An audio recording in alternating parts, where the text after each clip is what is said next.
Most of us express our anger with great pride. People say things like, "When I get angry, I don't see anything else." As if losing control is a strength. But is it really? Or are we just ignoring something deeper? Today's episode is important, not just for English learners, but for every human being. We're talking about anger, what it is, why we feel it, and how we can control it before it controls us. And we have someone very special with us, Dr. Mike, a psychologist who works with people struggling with emotions like anger, anxiety, and stress.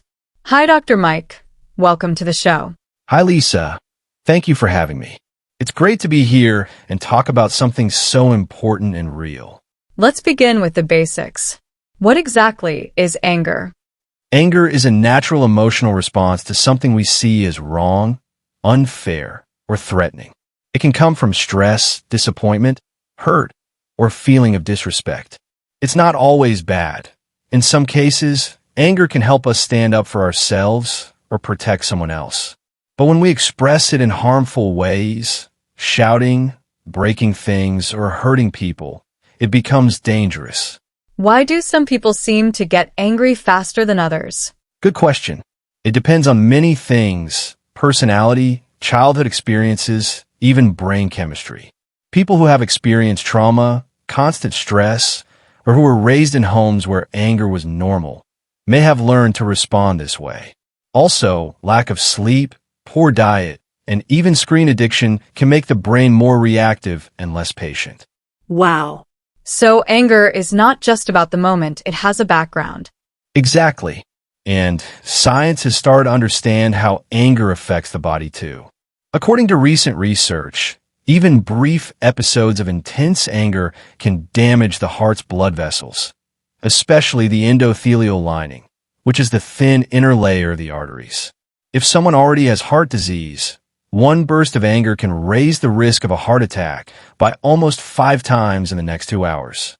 So anger isn't just emotional. It's physical, and it can be deadly if ignored. That's scary and surprising. So, what are some signs that someone's anger is becoming unhealthy? Yes, Lisa. Anger is normal, but when it becomes frequent, intense, or uncontrollable, it turns into a serious issue. The main signs of someone's anger, which is unhealthy, are frequent explosions. If someone often gets angry over small issues, like slow internet, traffic, or someone's tone of voice, it shows their threshold for frustration is very low. This is one of the earliest signs. Also, verbal or physical aggression. Unhealthy anger often comes out as shouting, cursing, throwing things, slamming doors, or even hitting. This isn't just expressing feelings, it's aggression, and it hurts people emotionally or physically. People often feel bad after an angry outburst. They may apologize or say, "I don't know what came over me." That's a sign that the anger wasn't controlled or intentional. It was a loss of emotional control. Anger affects the body. When it's frequent, people may experience headaches, stomach issues, high blood pressure, trouble sleeping. This is because constant anger keeps the body in a fight or flight stress mode. According to the American Psychological Association, long-term anger is linked to higher risk of heart disease, weakened immune system, and even shorter lifespan. And what happens to the brain when we get angry? When you're angry, your brain activates the amygdala, which controls your fight or flight response. At the same time, the prefrontal cortex, which helps you think logically and make decisions, becomes less active. That's why we often say things like, "I was not thinking when I shouted," because literally your thinking brain shuts down during intense anger. That explains a lot. So how can people manage and control their anger? Here are some strategies backed by both research and practice. 1. When you feel anger, say to yourself, "I'm getting angry." Just naming the emotion can help calm your brain. 2. Pause and breathe. Before reacting, take a deep breath. Even a few seconds of pause can reactivate your thinking brain. 3. Move your body. Go for a walk, stretch, or do jumping jacks. Physical activity burns off the stress hormones. For talk in a statements, for example, say, I feel hurt when someone react in that way instead of saying, "You always made me mad." It reduces blame and increases understanding. 5. Reflect later.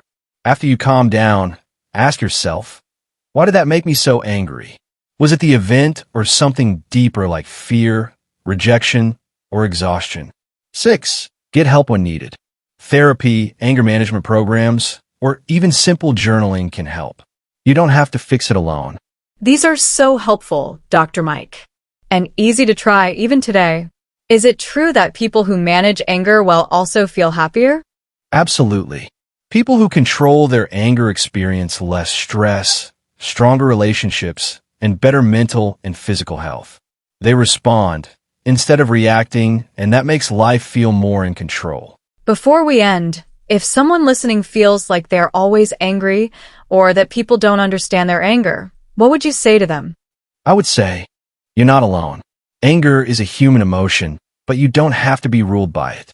With awareness, small daily changes, and sometimes professional help, anyone can learn to control anger and feel more calm and clear inside. Thank you, Dr. Mike. This was such an eye-opening conversation.